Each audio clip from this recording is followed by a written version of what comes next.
Fatberg. You probably never heard of it, but it can affect your health and the environment. According to the Department of Environmental Protection and the Department of Sanitation, the accumulation of grease and debris causes 84% of sewer backups in New York City, costing millions of dollars. This can all happen from putting toxic items down the drain.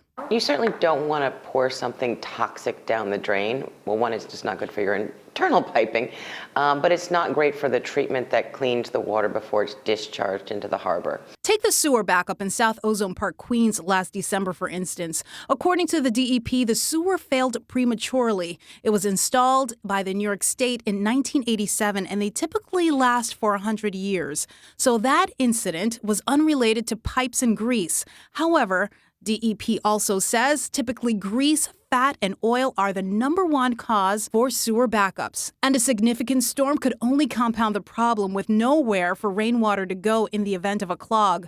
But that's not the only cause for concern. Take this box, for example.